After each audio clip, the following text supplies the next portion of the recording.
It's Friday morning. காலையில் breakfast ready பண்ணிகிட்டு இருந்தேன். இன்றைக்கி என்ன பிரேக்ஃபாஸ்ட்னு பார்த்தீங்கன்னா, கொண்டக்கடலை தாளிச்சிருந்தேன். கருப்பு கொண்டக்கடலை, கருப்பு சுண்டல். அது எப்படி தாளிச்சேன்னு பார்த்தீங்கன்னா, கடுகு, உளுத்தம் பருப்பு, காஞ்ச மிளகா, பெருங்காயம், கருவேப்பில்லை, கொஞ்சமாக இஞ்சி துருவி சேர்த்துக்கோங்க. சூப்பராக இருக்கும், டேஸ்ட்டாகவும் இருக்கும், வாசனையாகவும் இருக்கும். ஒரே ஒரு வெங்காயம் நல்லா அரிஞ்சு போட்டுக்கோங்க. அது வந்து கோல்டன் ப்ரௌன் ஆக வேணாம், நல்லா கண்ணாடி பதத்துக்கு வதக்கிக்கோங்க. வதக்கிட்டு வேக வச்ச கொண்டக்கடலையும் ஆட் பண்ணி நல்லா கிண்டி கை நிறைய தேங்காய் பூ அள்ளி கொட்டுங்க. சூப்பராக இருக்கும். கொட்டி அப்படியே கலந்து சாப்பிட்டிங்கன்னா, சர்வ் பண்ணிங்கன்னா சூப்பர் டேஸ்ட்டாக இருக்கும். இந்த மாதிரி தாளித்து கொடுங்க. சாப்பிடாத குழந்தைங்க சாப்பிடுவாங்க. பாப்பாவுக்கு வந்து தாளிக்காமல் எடுத்து வச்சுட்டேன். அப்புறம் 2 பேருக்கும் டீ போட்டுட்டு இன்றைக்கி இதுதான் எங்களுக்கு காலைல பிரேக்ஃபாஸ்ட்டு.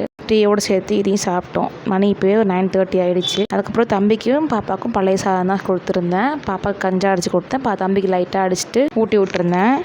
கண்டிப்பாக வாரத்தில் 2 நாள் நான் குழந்தைங்களுக்கும் பழைய சாதம் கொடுத்துருவேன். பழைய சாதம் நல்லதான்னு கேட்டால் ரொம்ப ரொம்ப நல்லது. கண்டிப்பாக எல்லாருமே கொடுங்க. கோல்டு ப்ராப்ளம் இருக்க பேபிஸ்க்கு மட்டும் கொடுக்காதீங்க. மீது எல்லாருமே சாப்பிட்லாம். யாரெல்லாம் ஓட்டு போட்டிங்கன்னு எனக்கு கமெண்ட்டில் ஷேர் பண்ணி